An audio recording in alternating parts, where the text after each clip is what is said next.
Kung newbie ka din sa pagbobonsai katulad ko at gusto mong magkaroon ng sustainable bonsai materials ay ito lang yung mga dapat mong gawin.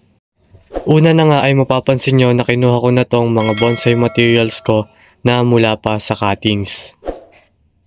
Tama ang pagkakadinig nyo, itong mga bonsai materials na to ay mula sa cuttings at ito din ang magiging sustainable bonsai pagdating ng panahon. Itong bonsai materials na to ay mulawing pusa at banyan. At ngayon ay i-workshop ko na to para maging bonsai materials. So ito, workshop muna natin tong mulawing pusa. At yan, putulin lang natin.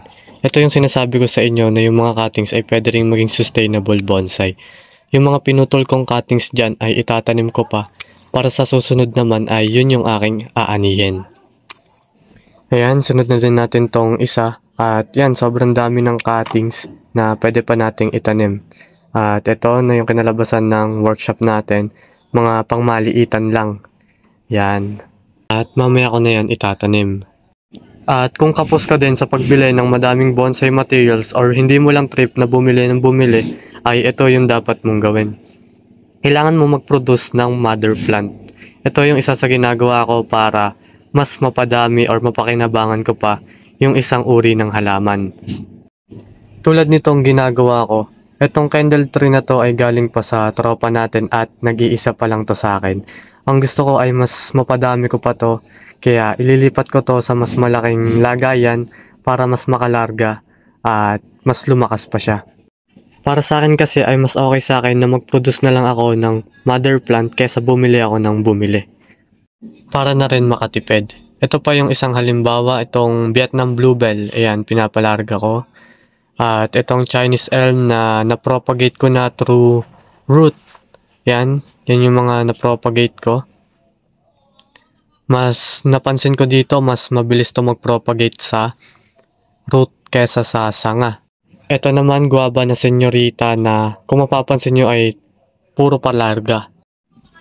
At dahil mainit ang panahon ay mag-a-apply na din ako ng fertilizer. So itong fertilizer na to ay complete 14 at ganyan lang yung measurement ko sa isang timba ng tubig dahil yun lang din naman yung turo sa akin ng mga tropa.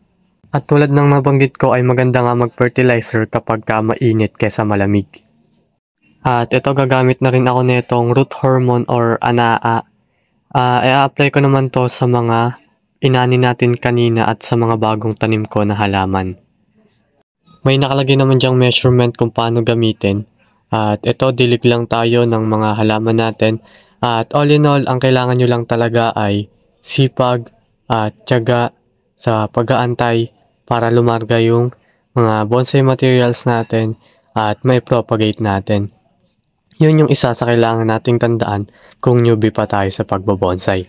Kailangan habang newbie pa tayo sa kaalaman ay magtanim lang tayo ng magtanim para kapag nakakasama na tayo sa mga workshop or natuturuan na tayo, ay pwede na nating i-apply doon yung mga natutunan natin.